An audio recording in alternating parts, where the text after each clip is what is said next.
Ready?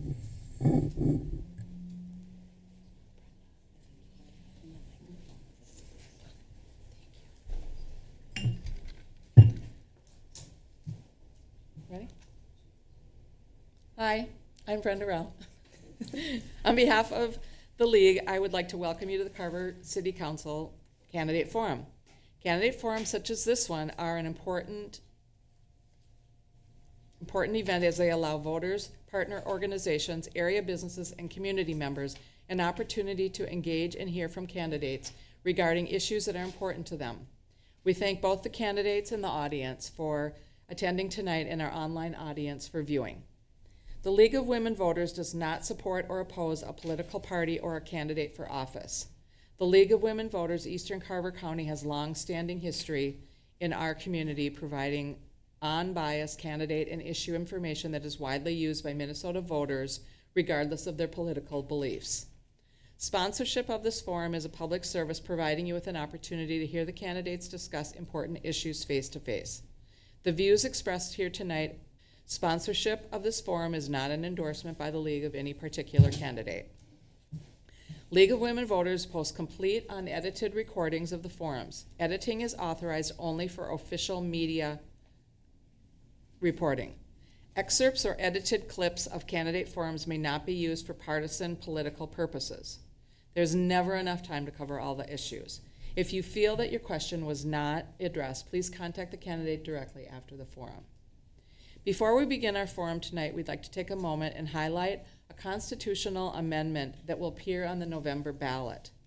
Minnesota voters will be asked to either reauthorize or end a constitutional amendment that allocates 40% of state lottery proceeds to the Environment and Natural Resources Trust Fund. For the amendment to pass, over 50% of the voters must vote yes. Leaving the question blank counts as a no. Please be sure to look for the amendment and vote as you wish. And now I would like to introduce our moderator, Laura Helmer. Laura is a certified moderator from the League of Women Voters of Minnesota. Thank you, Brenda. Welcome, candidates. Welcome, everyone. All candidates for Carver City Council were invited to participate. The candidates attending tonight are Christy Mock, Kayla Pasco, and Reed Welch. John Cobit declined to participate due to a work conflict. He took advantage of that offer. You will be given up to 1.5 minutes to respond to each question. Depending on the complexity of the question, I may announce more or less time per question. Please note our timekeepers who have a 30-second and a 15-second time sign.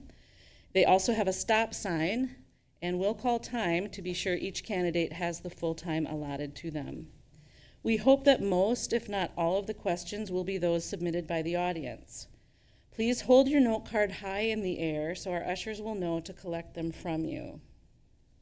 We also have questions that were submitted by email to the League of Women Voters, Eastern Carver County. No questions were provided to the candidates in advance. And now we will begin with the opening statements. And we will begin with candidate Mock. Okay. Thank you, everyone. It's nice to see faces in the crowd and everyone watching at home. I'm a second-term city council member, and I am seeking my reelection for my third term. A little bit about the work that I've done within the city. I am the liaison to the Heritage Preservation Commission. I'm also the liaison to the Township Fire Board and the city contracts for services with Dahlgren and San Francisco Township through that. I'm also previous staff. I worked for the city of Carver from 2007 to 2015 as the Park and Recreation Supervisor. I'm also a Lions member here in Carver, and I've been a Lions member for over a decade. I'm also a two-time past president. I have led the Soggy Bottom Medical Fundraiser. I have chaired that for a number of years after former Mayor Greg Osterdyke moved on from that event.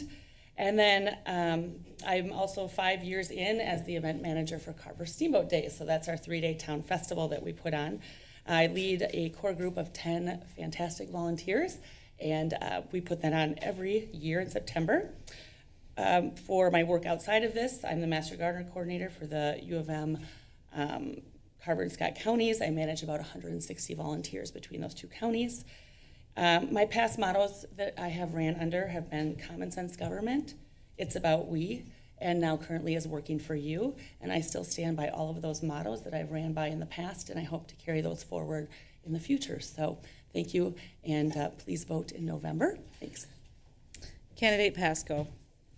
Hello, my name is Kayla Pasco. I'm a hardworking mother of 3, a licensed patent attorney, a fertility care practitioner, active member of the Carver Lions as well. With Christy, I serve on the Parish Pastoral Council at Guardian Angels, and I love this community. I believe that this is a city that deserves to have a government that exists to serve its residents.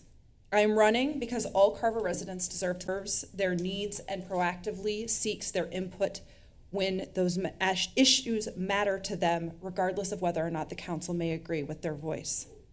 Carver has changed dramatically over the last decade, and it's time for the city council to represent both those citizens who were already here a decade ago and those who live here now. Thank you. Candidate Welch. Hello, my name is Reed Welch. I grew up in Chanhassen and attended the University of Minnesota. I have a master's degree and a bachelor's, and I work as an engineer. My wife and I moved to Carver in 2008. We have one daughter. I am currently a member of the Carver City Council seeking re-election. I have been serving in that role since October of last year. I am also serving on the Carver County Parks and Recreation Commission. I was appointed to that position in January of 2022. Previously, I had served on the City of Carver Planning Commission from March of 2019 until October of 2023 when I joined the top priorities for Carver are fiscal responsibility, effective planning and oversight, because we have the big levee construction coming up in the next few years, and also supporting future development. I love the current character of Carver. The city has done a great job of maintaining Carver's small town feel. I am very proud to be able to contribute to the city of Carver's future. Thank you. Our first question will go to candidate Welch first. And it is, what will be Carver's biggest challenges in the next 2 years? The biggest challenges are going to be managing the explosive growth, also with the new housing developments and the new commercial developments that will be coming. I think the city has done a very good job in making sure we have the adequate infrastructure to support these businesses and the developers when they're able to come and have houses and be able to build. And then, as I mentioned in my opening statement, I think the levee construction project is going to be a huge multi-million-dollar project that will be starting in about a year or so, hopefully. I think keeping an eye on that and making sure we do everything right, we only get one chance to do it. Candidate Pasco? One of the biggest things that's going to really touch Carver residents in the next 2 years is the affordability of living in this city. Taxes have gone up, not just in Carver, but around the state. Our property values have gone up, which means our property taxes have gone up, and we're really starting to feel the squeeze as residents. So I would like to see efficient management, fiscal responsibility to make sure we keep those raises within a reasonable level so that this city can continue to be affordable for its residents. The other thing I see that's happening in the next 2 years that could be something that the city needs to work on is that a lot of our small businesses are also starting to feel the squeeze. So we need to work with our business partners, not only to bring in more small businesses, but also to foster an environment where they can thrive and not struggle from day to day. Candidate Mock? Sure. Challenges in the next 2 years can always be uncomfortable as we go from being what was a small town to now can be termed as possibly suburban, and we have a lot of bedrooms. We're a bedroom community. We don't have a lot of our businesses and commercial and industrial that we are looking for that will create jobs. So I'm hoping that with some of those challenges of being a bedroom community, which is a tax base then that is generally paid for obviously by residential homeowners, that we can expand that tax base to more commercial and industrial and different businesses that come into town. And on top of that, then we get to offer more services to our community and to our residents. Challenges for 2 years taxes, of course, are always an issue. Again, in growth communities, we're playing a little bit of catch up because we have older areas of town that are now in need of some repair.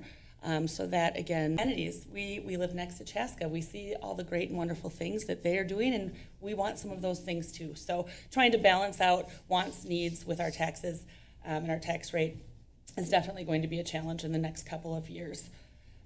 And I see that my time is just about up. So. She's grabbing the stop. All right, a couple of questions now on communication, and it goes to candidate Pasco first. How do you plan to communicate with constituents, both those who hold similar views to your own and those that differ? So far in the last 3 weeks, I've already knocked on 750 plus doors in the community and spoke with as many residents who were willing to step outside and say hello. I've created a database of the things that they care about, that they're interested in, things that they're passionate about, and I plan on reaching out to them proactively as those issues come up. Not just when they come up at public forum, but when they come up at a time for decisions and conversations where their voices may actually make a difference. So letting them know about planning commission meetings, letting them know about conversations that are being had in work sessions, not just open forums, and not just those that are within a very small area around a place that matters. For some of these people, it may be reaching out through mail, phone, email, text, whatever way that they will grant me to reach out to them. I want to create a system whereby they're educated in when their voice matters and they feel as if they're being heard. Candidate Mock. Could you restate the question, please? Certainly. How do you plan to your own and those that differ? So there is a lot of differing opinions and a lot of different stances in town. And as a council member, as a tenured council member of going on 8 years, we are nonpartisan and we do our best to keep that out of our decision making. Again, my motto is working for you. So my want and need is to hear the residents, because without you, I'm not the important topics are to you, no matter what I may have a personal feeling about. And I think communicating, the city itself has done a lot of work in the last couple of years, getting the word out, whether it's social media, our monthly newsletter that comes in the utility bills. We have gone to different social medias, our website, we've redone that to make that more up to date and a little bit more searchable. So I think we're doing a lot of good in those areas right now. We've made leaps and bounds compared to what we have seen in the past.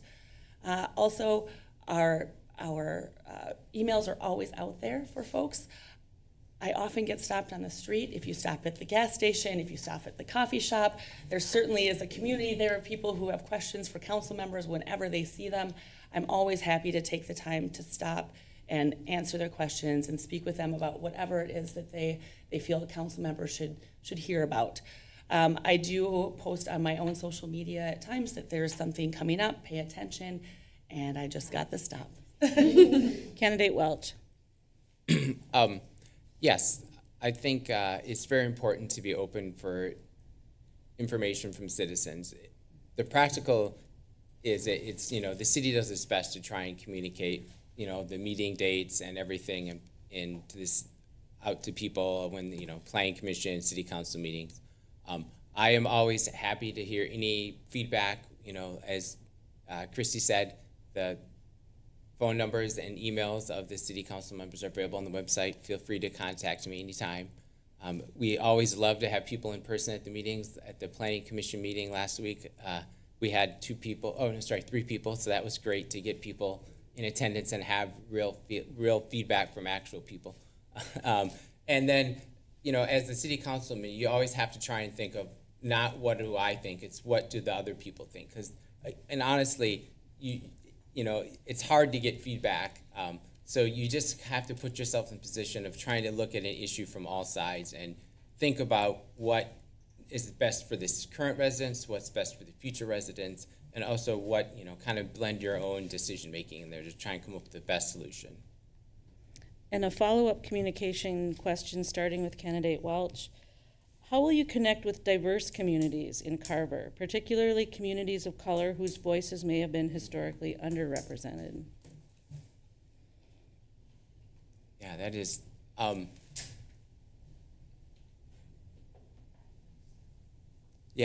think our monthly newsletter does a pretty good job of getting that out to everybody. I know it's any resident who has a water bill, which I think is pretty much everybody. specifically people of color and underrepresented.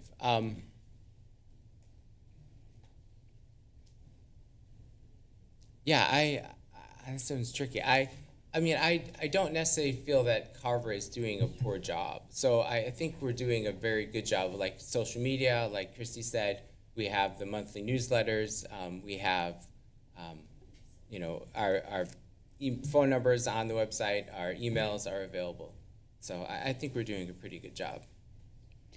Candidate Pasco.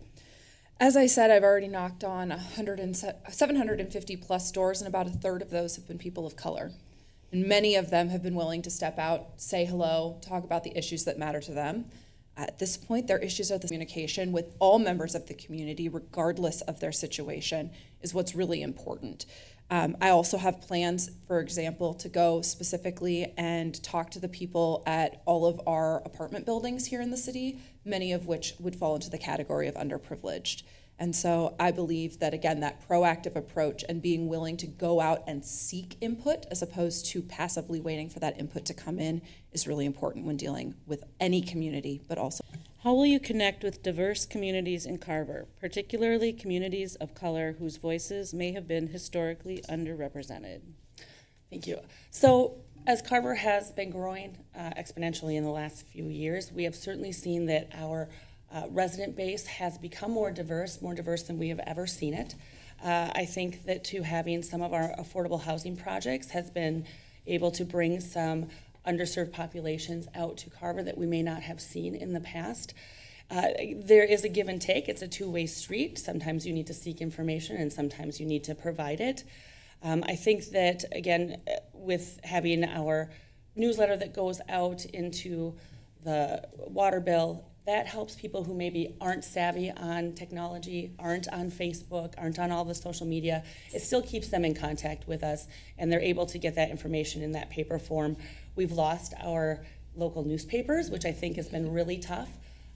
People aren't able to get that information. And we have city events and different recreation events, and I think that's a great spot for people to come up and be able to know that you're a council, talk to you about what it is that that is on their minds. And then again, I think there's always room for improvement. So, reaching out to some of those populations again that may not have the same access that we typically consider where we would find our information to be important. So there's always room for growth in that area. Thank you. Now a few questions about community growth, starting with candidate Mock. What should the city council's role be, if any, in encouraging private, commercial, and/or industrial development? Yes, we should definitely encourage this. We are encouraging this. It's difficult too because when you look at these businesses coming here, they're looking at rooftops. One thing we've heard for a long time is we want a grocery store. I think we saw what happened in Chaska with Cooper's. That was unfortunate, being the closest one to most of Carver. TIF districts and things that are some delayed tax financing and items like that can help attract them in the beginning. I think that we've started on a good path. We're starting to see some more development up by Quick Trip, and we have some more affordable housing initiatives that we have put in place as well, because when you bring those businesses, you also need the workforce that stays in town to be able to fill those needs for those businesses. I think the help of 212 being expanded farther west than it is now even is going to help with transportation and people coming back and forth to our community to work. And there's so much you can do when it comes to that. We can certainly put out there, please come to us, please help, but please, we'll help you with everything we can. Our planning department here and our community development department works very hard with anyone who is interested in bringing one of those businesses, commercial industries to town, to try and make it as smooth a process as possible. And the council is continuously reviewing those to make sure that we are on track with surrounding communities to make sure that we are enticing them. Candidate Welch. Yes, the city council has a very active role in encouraging businesses to come. The thing that I've seen in my time is the best thing the city council can do to encourage those businesses is make sure we have a plan for the infrastructure.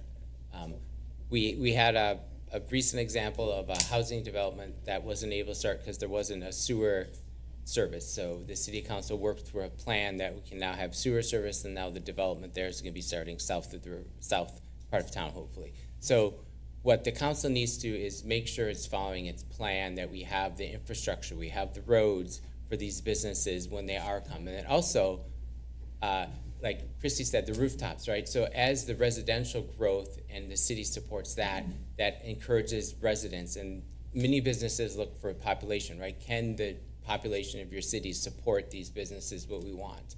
So I think it works together with having a good plan for residential growth and a good plan for attracting commercial development, and also making sure that you have the city infrastructure and the entire plan so that when those projects are available, that they have the infrastructure support and the roads that they need.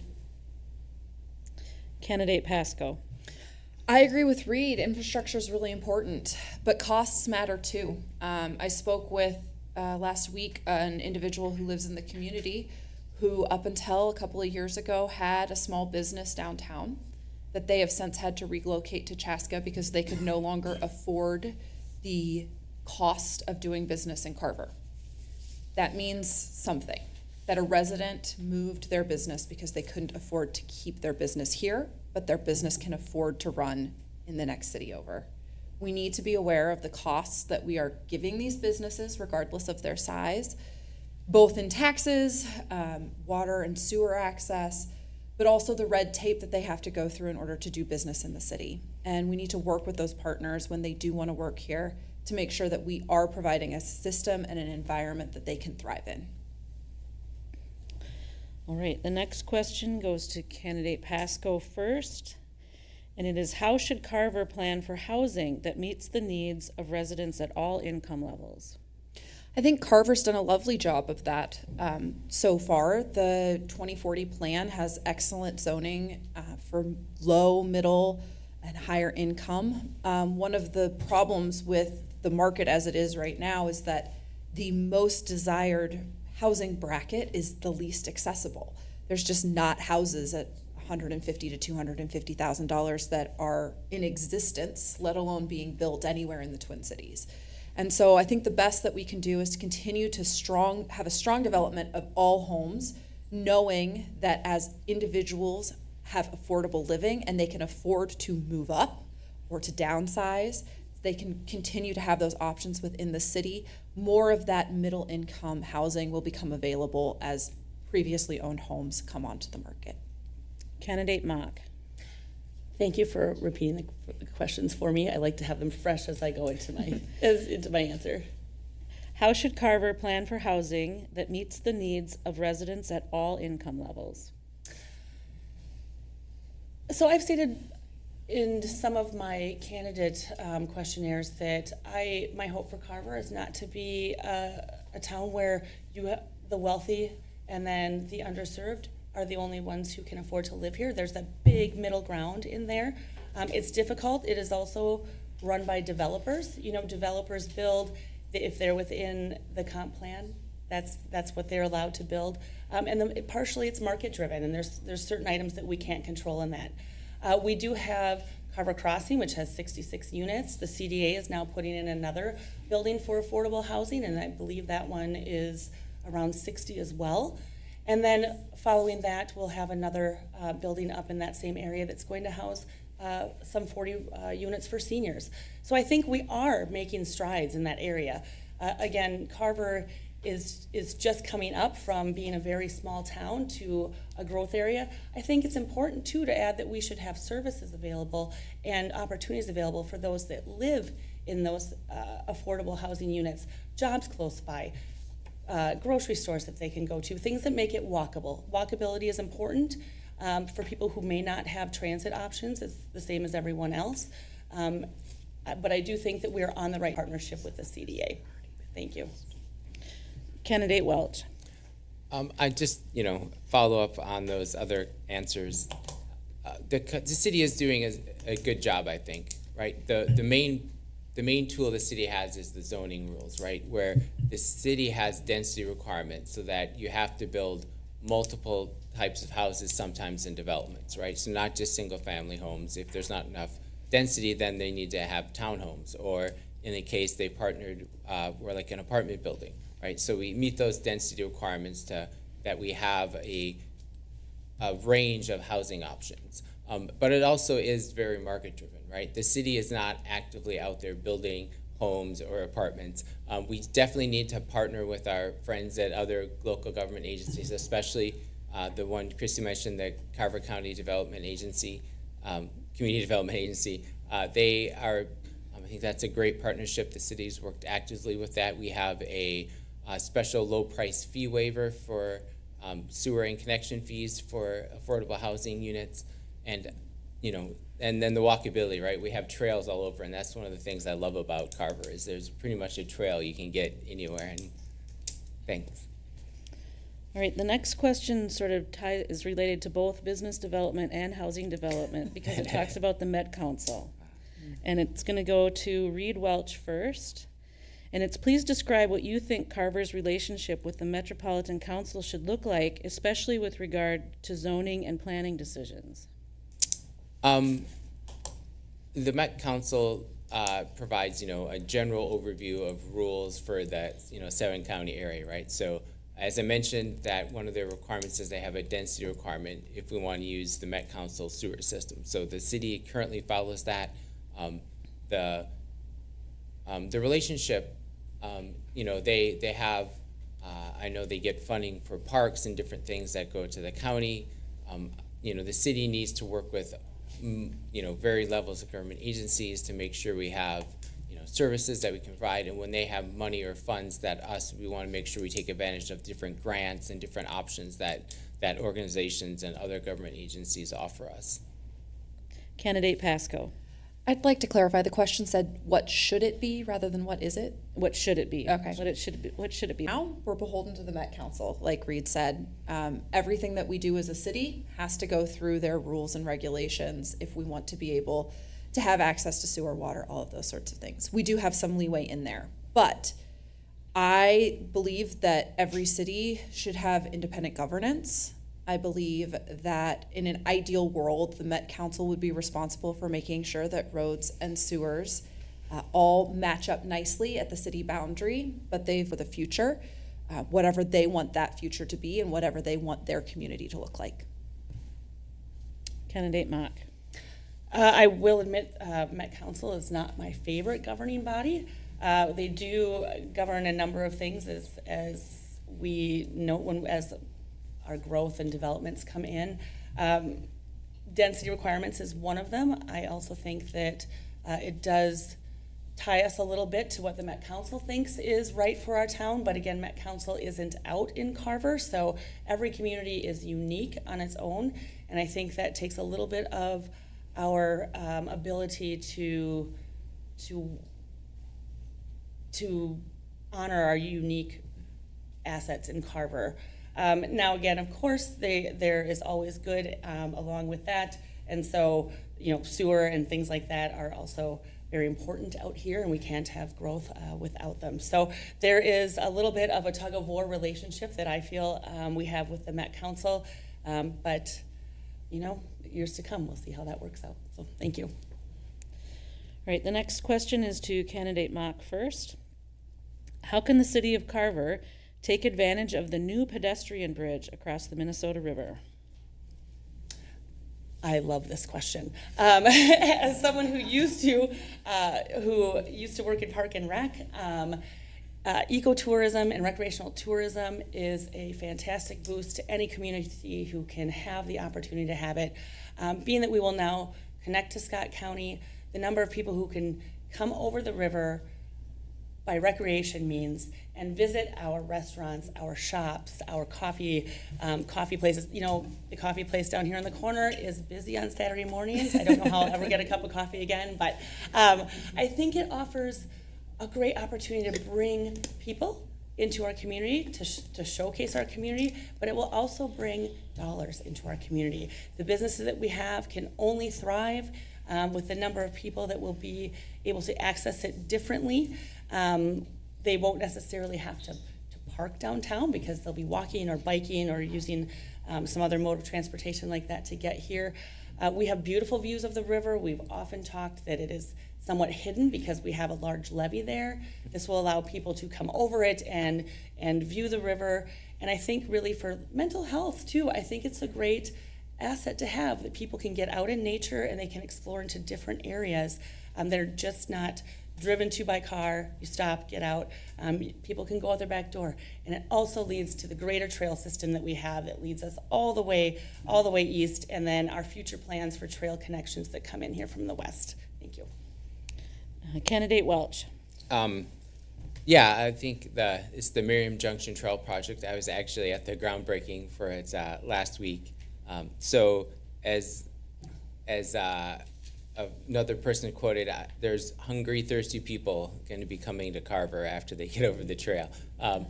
So, you know, it's a great example of community partnership, right? There's money from Scott County, money from the federal government, money from Carver County. I was actually also on the part of the Carver County Park and Rec Board looking over that project as well. So I'm very familiar with it. It is a great example of Carver, right? When I moved here, we loved the trees, we loved being by the Minnesota Valley Wildlife Refuge, we loved the walking. So I think it's just gonna be a fantastic addition. More people can be able to walk to the Renaissance Festival almost from Carver. You know, downtown parking is not great, but there's some, right? But you know, being able to have people walk and come from all over, I think it's just be a fantastic addition. Candidate Pasco. It's a wonderful addition, but no one is going to come across it if there's nothing to come to. So if we continue to have a situation where businesses cannot thrive, we're going to not have people coming over to spend their money. So while I think that is beautiful for recreation, I think that it's going to be a wonderful addition to the city to bring more people in. We need to remember that that project is not a project that the city has necessarily put a ton of time or money into, and we need to make sure that there is a goal at the end of that bridge for those people to come to and enjoy what we have here in the city as well. All right, that question seems like a good bridge to some other Parks and Rec questions. Fantastic. Candidate Pasco, this comes to you first. What portion of the city budget should be allocated to Parks and Recreation, including bike and walking trails? Well, there are really three main things that the city's here to do. One is to maintain the roads, one is to make sure we all have clean water, and the third is to have our lovely parks and things. Unfortunately, in my opinion, roads and water are necessities, and we need to make sure that those are fully funded before we start looking into the park budget. Parks are great, but we need to make sure we're maintaining what we have, both the parks that we have, the roads that we have, and the water that we have, in order to make sure that we have a community that, again, is affordable for our citizens. Then, with the money that we have left, that's what we can use for parks to build and develop new recreational areas. Candidate Mock. So is the portion of the city budget to Parks and Recreation, and then what was the end of the question? Including the bike and walking Bike and trails. walking paths. I don't know that there's a magic number for what the city budget should be. We used to have our Park and Recs programs in-house. We now contract those out to the city of Chaska. I think that that is a large amount of money that they have been charging us. I would like at some point to see that Parks and Recreation coming back to be an in-house department here in the city. I think staff that's out there working in Carver. I think there is some misconception about the money that goes to Parks and Recreation. Park and Own, each home has a fee attached that comes from the developers, and that goes to adding additional park amenities, additional trails, additional items to our system. So I want to hopefully dispel some of that miscommunication or misunderstanding that all of the new things that are coming into Carver are taxed to each resident, because that certainly isn't the case. We get it through Parks dedication money, and that is it is highly regulated, but it is a fair dollar amount that comes in so that we can build new amenities for our residents who are here. Biking and walking is always important. Some of the upkeep, I think, is part of the budget that we need to be cognizant of as our trails age. But again, some of these new trails are coming in time from park dedication. Thank you. Candidate Welch. I love parks, so I'm obviously serving on the Carver County Park Recreation Board. It's kind of near and dear to me. Just going off a couple of the other, what Christy mentioned, the majority of the new parks are paid for with a specific fee charged to every new home that's built as part of the, planning and building and connection process. So that's not part. We also have a 10-year park plan where we have capital improvements. So we basically have a list of the projects that we're planning to complete in the next 10 years.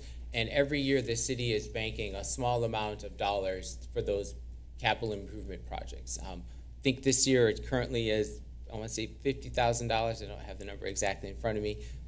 But, or maybe 25 increasing to 50 next year. But, that kind of slow, steady dedication for a little bit at a time to help build up so you can afford, new park shelters or replacing, playground equipment. And the trails, those are fantastic. I love them. And as Chris mentioned, some of those new trails are paid for by the developers as part of the developer when the city does planning. We often ask the developers to put in trails at their expense and help build in different sidewalks and through the neighborhood to make a connected system. All right, this is coming to candidate Welch first. A little bit more detail on parks. What kind of parks and green spaces do you support for Carver? Alternatives could include large centralized park spaces, smaller neighborhood parks, or no parks at all. I think Carver has a pretty good mix, right? We have two kind of large community park, right, with baseball fields, and then we have Ironwood Park kind of out by the elementary school that has soccer and football, as I recall.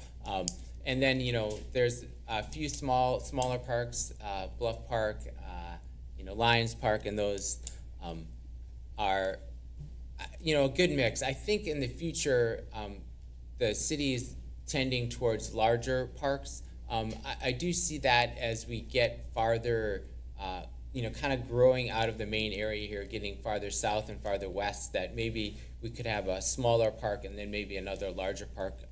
Again, it's part of our 2040 comp plan. I think we're planning for one park in the northern area and then another one in the southern area. Candidate Pasco.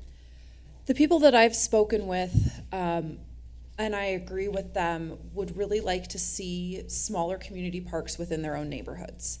A lot of people who live, especially up in the new developments, are families, young families. And as it stands right now, many of them are not within walking distance of a park that they could use for their children, within walking distance for a child. Let me make that a caveat. Many of us could walk to the parks that they can get to, but if you're running around with a 3-year-old and you have to carry the bike home, suddenly a 20-minute walk doesn't seem so walkable. And these people really want small community parks.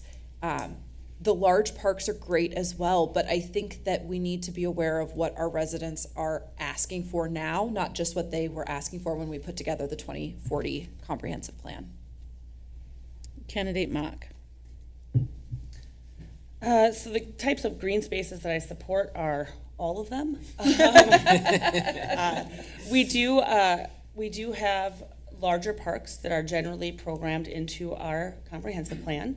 That doesn't mean that we don't have smaller parks in other areas. There's often parks that are owned and managed by the HOAs and by the development or the residential development that went in at that time. So I would doubt that it would take anyone 20 minutes to walk to a park here in town. We have a lot of accessibility to different areas, different sizes of parks. Some of it's passive, some of it's active. There's certainly different types of parks that we have here, but we've been really cognizant of getting our trail system in place. We've added 2 underpasses under 11 so that people can reach our park systems easier, safer. They don't have to cross that main road that now kind of splits Carver in half. Who would have thought we would have seen that a number of years ago, that road would have become such a thoroughfare, but it is. And so I think it is always on the council's mind, and it's certainly always on my mind, that we want people to have access to green space.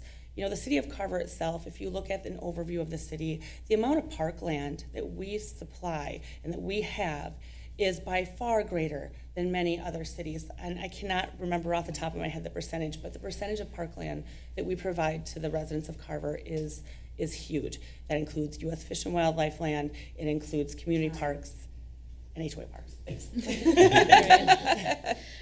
Now I have a few questions on budget, taxes, and spending. And the first question will go to candidate Pasco. What do you believe are the best methods for funding city operations in Carver?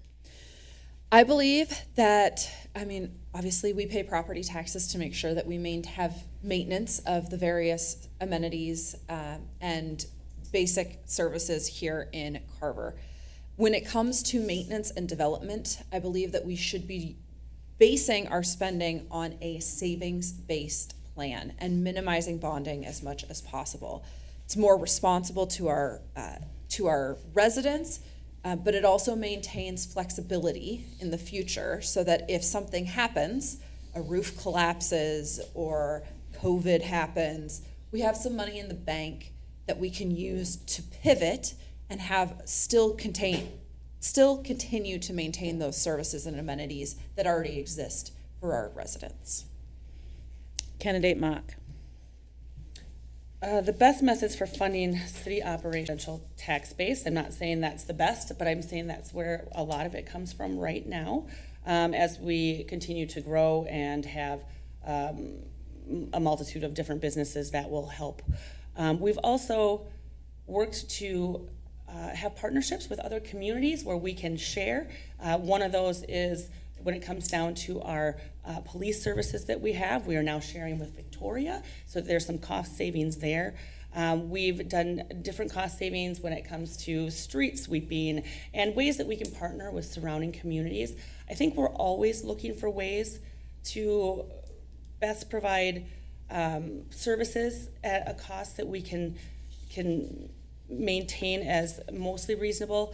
Again, when you're in a growing community, you're adding roads, you're adding miles of roads to plow and boulevards to mow, so that gets to be a little bit tougher, the methods of funding. We also look for granting opportunities whenever possible. There's different grants that we have gotten for our park system, that we have gotten for the fire department, that is really, and that's just a couple of items there. There's many that we've had, and that really helps to offset some of those costs for some of those items that make our community special, but may not be the infrastructure part of our community. So we're always looking for grants, always looking for partnerships with other cities and communities, and thank you.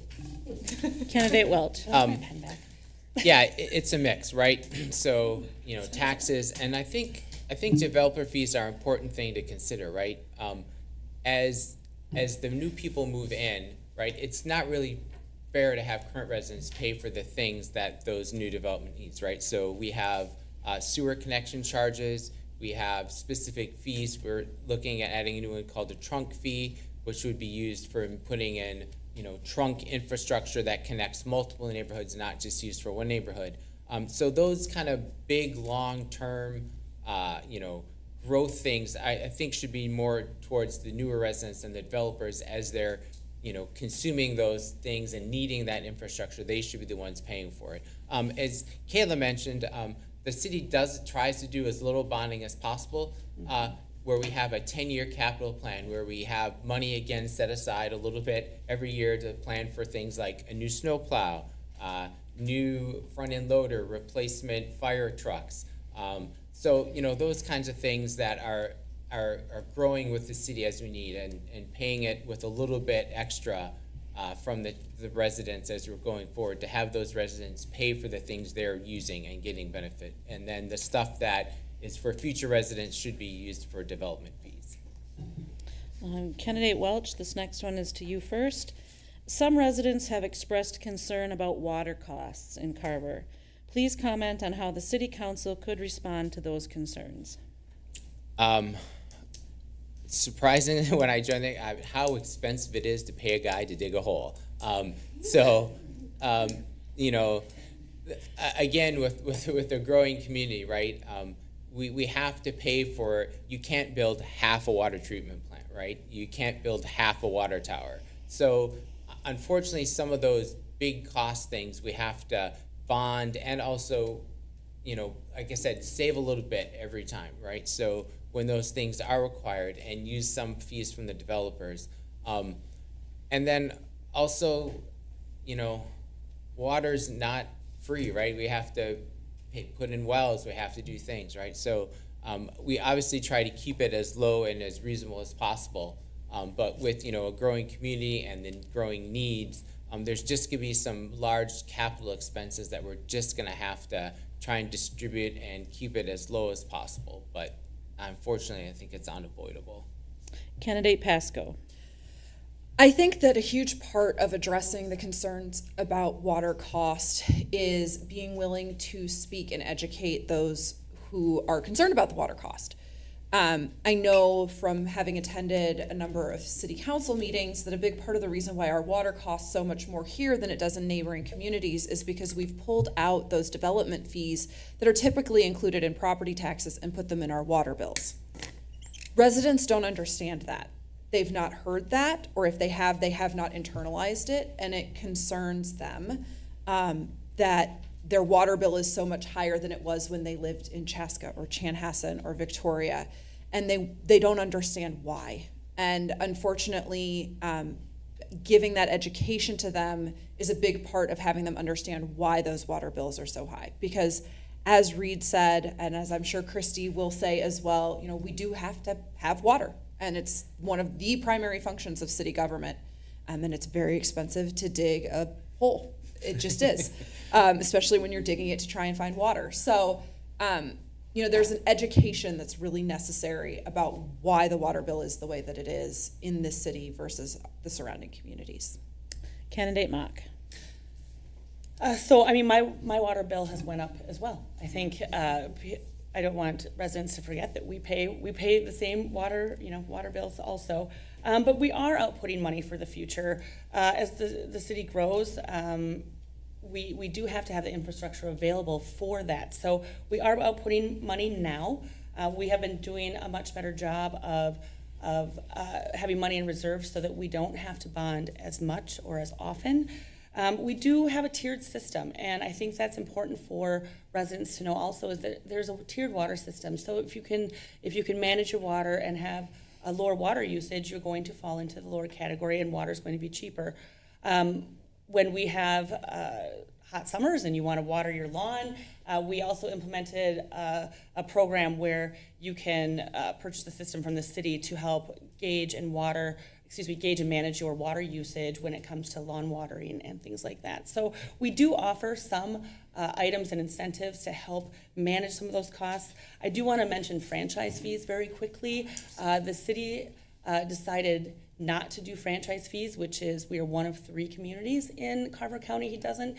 It is a pass-through tax that goes through utilities such as Xfinity, and something that's a line item on there you wouldn't notice, and all of a sudden it gets kicked back to the city. So we have chosen to be more transparent, not to have franchise fees. So some of our fees and bills will look a little bit higher because we are not collecting those. Thank you. Well, minute and a half is very fast. This one goes to Candidate Mock first. Okay. Members of the community have expressed varying opinions and ideas about the upgrade to the levy. I think certifying the levy is very important for our community. The downtown is our heart and center of Carver. Now, that doesn't mean that the developments that are on the hills are not important, but this is a hub. I live in the downtown area, so I get to see it firsthand. I get to see the people who come here, walk around, look at the houses, stop and get ice cream, stop and get a coffee, stop at one of the other establishments. One thing that happens here with businesses in the downtown area, because we are required to have flood insurance, is that it can price out certain businesses in town, or businesses who want to come into town. If we certify that levy, that removes that from any bill in or remain here, because they're going to pay less per year to flood insurance.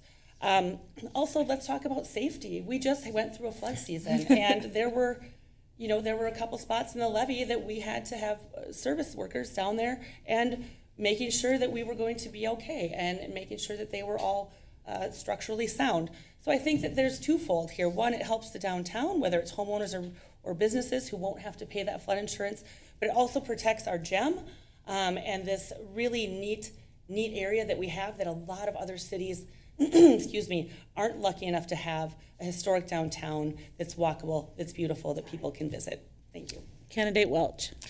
The historic downtown is one of the main reasons I moved to Carver. I love walking around the houses. I especially admire Christie's house. But, you know, and then it's a safety issue, right? I mean, we literally had the largest flood event in the history of the city. I can't foresee anyone thinking that improving the levee is not a good idea. I mean, it's gonna beautify the, you know, we're gonna add, so I don't know if anyone's seen the renderings or it's been to any of the Heritage Preservation Commission meeting or City Council. It's gonna be a fantastic improvement. It's gonna improve walkability along the levee itself. It's gonna, you know, make just a much easier and safer, and then especially, like Christy mentioned, the flood insurance, right? It's going to reduce costs for homes and businesses, and also the city, with partnering and getting grants, is funding a very small portion of it ourselves, right? So we're getting federal dollars, we've got state dollars. It's going to be a fantastic project. Candidate Pasco. Ditto. I don't think any of us are going to be opposed to the levy. Like they said, it's going to lower flood insurance. It's going to mean that businesses and individuals can afford to live downtown, which really is the heart of Carver. It's what makes Carver unique and special, and it's one of the things that everyone wants to develop. Everybody wants to see cool small businesses and restaurants downtown that can't afford to be there right now or don't have the space to be there right now because we do not have a certified levy. So I just agree wholeheartedly with everything that both Christy and Reed said. All right, we have time for one last question. This is going to come to candidate Pasco first. And it's really thinking about all the kinds of things that we've talked about tonight. How do you see the balance between the growth in Carver while still maintaining the small town feel of the community? Well, I love Carver, and I believe Reed said this earlier, that it's amazing that it still feels like a small town. And it does. It really does still. But I want to make sure that it continues to feel like a small town. And that means that we as a council, again, need to proactively reach out to our community so that they feel like they are in a small town, that they're not just a number, they're not just a random resident. And we need to do things to encourage them to reach out to their neighbors. I moved here during COVID. I literally signed my purchase agreement on March 1st, and I signed my closing documents on April 1st, and the world changed in the middle. And I will tell you that personally, we planned a socially distanced block party, which has continued without social distancing every year since. We showed up at every house with a plate of cookies and a face mask, and we were followed very closely by our lovely neighbor who was running the neighborhood directory. So, you know, it's that reaching out and encouraging neighbors to reach out to each other that's going to maintain that small community feel even as we continue to grow. Candidate Mock. Balancing growth with small town feel of the community is the question of the ages. We have been talking about this for a long time. I think some of the good things that we've done is that we have wayfinding. So whether that is the signs on the corners that say pointing to the historic district to keep people moving and coming down here, and people who are new to realize there's something more, or if you just came off of 212, there's something more here. There's some continuity that we have, whether it's development monument signs, our street signs that match, things like that, that just make you know that you entered Carver. And I think continuing to promote our small town, to promote our downtown historic district helps to keep that community and small town feel. Carver's going to grow, And I don't know that we can predict 10 years whether it will feel the same as it feels right now. I think we can work really hard, again, with wayfinding, continuity, and having also events that bring people downtown, but also move downtown out to other areas of town where they might not know, oh, Ironwood Park behind the school, I've never been there. So I think there's ways to move people to have offerings in different areas of town. And then just how we promote it too. And I think the city is moving towards more marketing and more of those items that are going to help promote community and our neighbors. Thank you. Candidate Welch. Can I get the question again, please? Sure. I'll have to find it. The balance of growth, Yes. the small town feel of the community. How do you see the balance of between growth in Carver while still maintaining the small town feel of the community? Yeah, like Christy said, right, that's the challenge for the ages. I think Carver has done a pretty good job, and then like Kayla said, right, having our neighborhood we live in does a block party similar.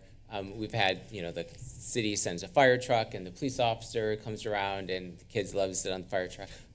Those kind of events, and then obviously Christie's work with Steamboat Days, right? Having a big festival, and I get to see people from all over, and then just keep those things going, and then also just being cognizant of the planning and zoning decisions, right? Making sure that we do have parks and other trails and do have accessibility and walkability. That makes me want to walk around my office, but there's no sidewalks anywhere in my business office where I work. But I mean, just kind of those things that make it feel.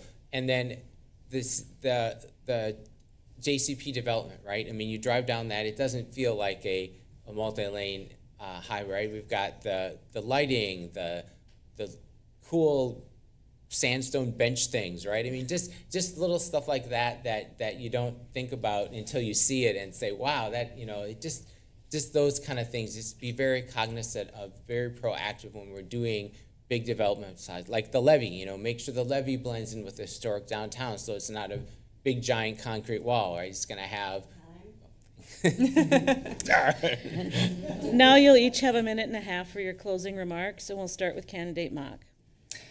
Well, first, I want to thank everybody who came tonight or who's watching tonight and who submitted questions.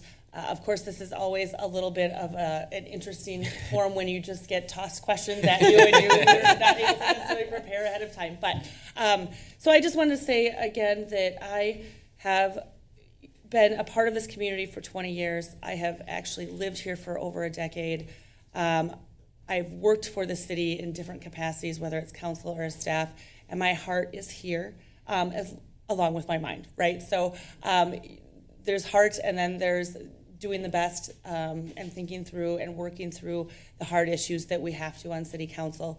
I have enjoyed every moment of it, and I hope to continue that for another term.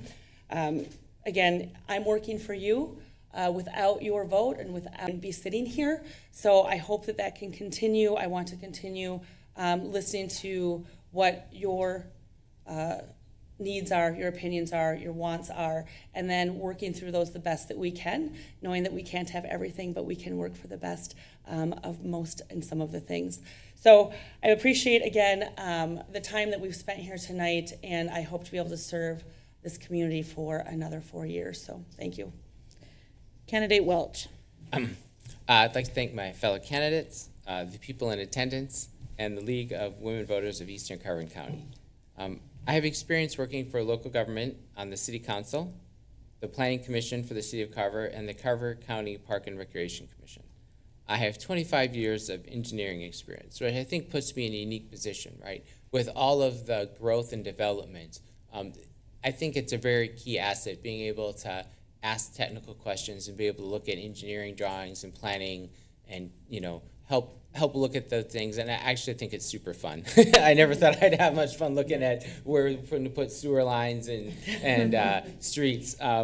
But then just, I think we've said it before, the feel, right? I mean, there's just something when my wife and I were looking for a place to live, it just felt right? We've got the great. We have a bluff in our backyard, so it was just fantastic that we can look out and there's trees and trails. So obviously that's a key thing I would like to maintain. And then again, vote November 5th for me, Reed Welch. Candidate Pasco. Thank you again to everyone who's here and for everyone who put in the time to plan this. I know that it is not easy. I have not planned one of these, but I've definitely planned other things like it. So I appreciate all of your time that you've put into this. I believe that the city of Carver, the Carver City Council, is here to serve its residents, and we can't do that if we don't know what they want. And so many residents feel that their voice isn't heard, or that it's not heard at a time when it can actually make a difference. And so we need to stop being passive when it comes to communicating with our residents, and we need to start being proactive. We need to go to them where they are, meet them where they are, and see what their issues are and what they care about, and take that into consideration as we go forward. I believe that the only way we can do that is, again, by reaching them out to them on a one-to-one basis, regardless of what we feel about their positions, and taking all of that into consideration along with our own knowledge and our own expertise with how the city is run. So I continue to reach out to individuals. I hope to hear from all of you who are here, all of you who are online, all of you who aren't at some point. But I believe that that is why we're here. We're here to serve, and we're here to serve your voice. So I appreciate your consideration come November. I would like to remind everyone that the views expressed in this forum are those of the candidates, not of the League of Women Voters. Sponsorship of this forum is not an endorsement of any candidate by League of Women Voters Eastern Carver County. And now for our closing, here is League of Women Voters Eastern Carver County member Brenda Rao. Thanks, Laura. The League of Women Voters Eastern Carver County would like to thank you all for coming tonight and our online audience for viewing. We would especially like to thank our candidates for being part of the democratic process by running for office and being willing to serve our community. Finally, we thank our facility hosts and our members here volunteering to members and to the health of our communities. If you are interested in finding out more about what we do and how you can also make a difference, please pick up a membership brochure at the registration table or visit us at lwvmn.org. Membership is open to all people ages 15 and older. Individual, household, and student memberships are available. You can find more information about candidates and about voting at mnvotes.gov and vote411.org. We have some information on the table about vote411.org. This forum has been recorded, and the link will be available on the League of Women Voters Eastern Carver County Facebook page. Early voting has already begun. Carver County residents can vote in person at the Carver County Government Center in Chaska. Election Day is November 5th, and the polls close at 8 p.m. on that date. Good night, and thank you for coming and for viewing.